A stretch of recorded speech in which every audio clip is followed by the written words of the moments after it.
Samsung is at it again as they ship another entrant to their ever-expanding ladder beside number of choices in the budget range category.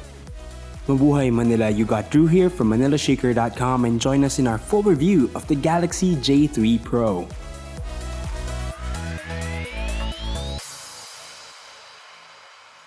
Before you start scratching your heads, Samsung wants you to know that the Galaxy J3 Pro is not the Galaxy J3 2016 edition. The Pro version is meant to be the beefier counterpart. Taking some notes on updating Samsung aesthetics, the Galaxy J3 Pro went up a step, going for a more rectangular form and flatter back, paired with a faux spun metallic finish where, from a distance, the removable plastic back looks like plated brushed aluminum. Underneath all the solution is a removable battery, micro SD, and dual SIM slots. The sides are rounded and feature the Samsung uniform button placements, where the power button sits on the right panel and the volume rocker on the opposite side. It's micro USB for the charging port at the bottom and the old backfiring speakers to round out the ports. Things that are within Samsung's cost-cutting department kept the following off: a fingerprint scanner embedded on the home button, backlit capacitive keys, and an ambient light sensor. If these are key specs you want in your next Galaxy, look no further. Had it not been for the plastic finish, it's nice to see Samsung try harder in making their budget-tiered offerings look a lot more fresh, to say the least.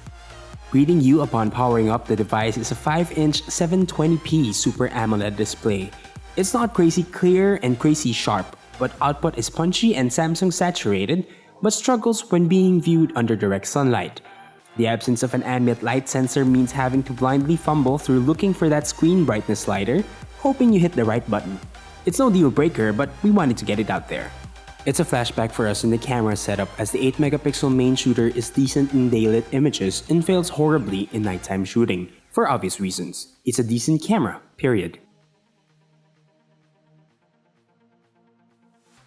The 5-megapixel front-facing camera is so-so as far as selfies go, but true to Samsung's post-processing formula, our faces are softer and not as sharp thanks to their proprietary beautification mode. It wins some, it loses some. Video capture maxes out at 1080p with shakes and jitters very apparent with lack of any form of optical and electronic image stimulation. So-so color quality paired with middling detail capture.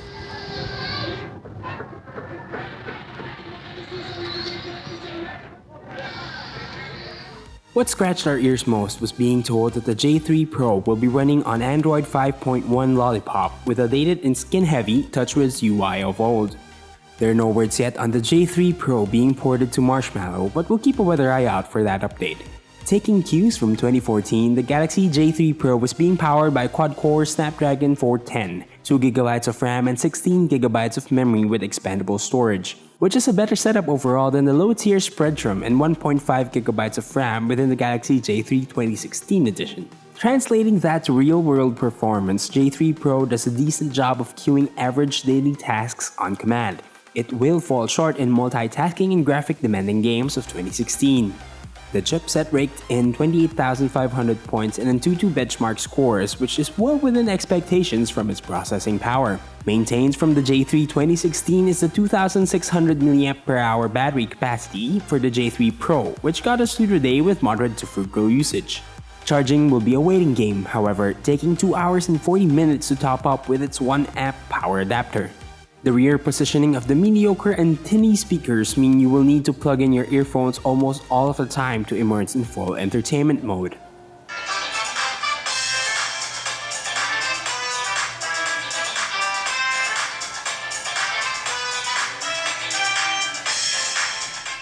We liked the punchy 5-inch screen, the decent battery life, and that it has better internals over its non-Pro counterpart considering its price.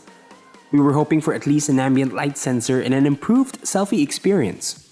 It would make a bigger difference to feel metal on a budget phone too. For 7,500 pesos or roughly $150, the new Galaxy J3 Pro is still some miles away from what can be considered budget by the Korean manufacturer, especially with all the corners they cut in producing and designing a Pro budget tier phone. While it's still hard to convince us that the J3 Pro will be well worth your money, it's still a better option than the Galaxy J3 2016 edition, especially when taking the small price difference into consideration. What do you think of Samsung's pricing on budget phones? How much would you pay for the Galaxy J3 Pro? Let us know in the comment section below or hit me up on Twitter at Kinuhit. For the latest in tech, keep it locked in on ManilaShaker.com. Once again, this has been Drew. Mabuhay, Manila.